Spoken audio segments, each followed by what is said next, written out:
গত বছর আপনারা দেখেছেন আমি কলকাতার বইমেলায় গিয়ে একটা সম্মাননা নিয়েছিলাম এবং সেইখানে কিন্তু আমার খুবই ভালো লেগেছে যে বাংলাদেশি একটা স্টল করেছিল আলাদা একটা সারাউন্ডিং নিয়ে, হ্যাঁ, তো সে মানে আলাদা এরিয়া নিয়ে একটা করেছিল। তো এইবার বইমেলা যেটা হয়েছে আমি ওটাই বলছি যে বইমেলা যারা করেন বা বইমেলার যারা পৃষ্ঠপোষকতার সাথে আছেন, যুক্ত আছেন, তাদেরকে আমি অনুরোধ করব যে মানুষ তার ব্যক্তি উদ্দেশ্যে যদি বইমেলায় এসে বই রাখতে চান, আমার কাছে মনে হয় যে যারা পাঠক থাকে তাদের উদ্দেশ্যের কথা চিন্তা করে আসলে ভালো কিছু রাখা দরকার। প্রথমত কথা, আপনারা দেখে থাকবেন যে আমি যদি এবার মনোনয়ন নিয়ে থাকি সংরক্ষিত মহিলা আসনে, সেটা আমি বগুড়া থেকে নিয়েছি।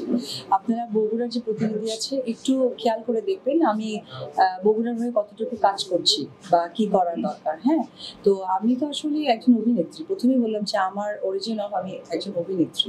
আমার শিক্ষা বা আমার সমস্ত কিছু জানাই হয়েছে কিন্তু একদম মানে সাংস্কৃতিক কালচার থেকে।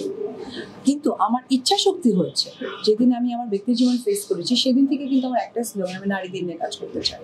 তো আমার বগুড়ায় আপনারা দেখে থাকবেন আমি আমার যথাসম্ভব চেষ্টা থেকে মানুষের সহযোগিতা পাশাপাশি থাকার একজন অপবিশ্বাস হয়ে থাকতে চাই, যাদেরকে ছোটবেলায় দেখেছি, এখন যেহেতু তাদের সন্তান বড় হয়েছে সেই সন্তানের জায়গা থেকে কাজ করি।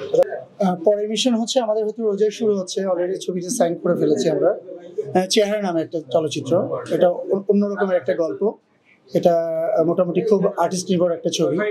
ইনশাল্লাহ আমরা ওটা প্ল্যান করছি কুরবানিদের জন্য। আমার প্রযোজক পরিচালক ওনারা প্ল্যান করেছে যে আমাদের চেহারা ছবিটি ওরা হচ্ছে কোরবানিতে রিলিজ করবে। সো ওইভাবেই আমাদের প্ল্যান চলছে। আমার তার দুজনের ডেটে একটু প্রবলেম চলছে, কিন্তু আপনারা জানেন যে উনিও খুব বিজি, আমারও একটা না কাজ চলছে অপারেশন জ্যাকপটের। এরপর ইন্ডিয়ান একটা ছবির জন্য আমি চলে যাবো 7 তারিখে। তো সবকিছু মিলে দুজনেই খুব বিজি। এর ভিতরে ডেট বের করে ইনশাল্লাহ ঈদের আগে আমরা কাজ শেষ করার প্ল্যানিং আছে, রোজার ঈদের আগে, দেন কোরবানিতে রিলিজ করবে চেহারা।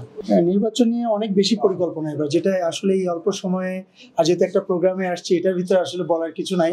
আর আমি এবার একটা প্যানেলের হয়ে কাজ করছি, যেটা গতবারে ছিল আমার।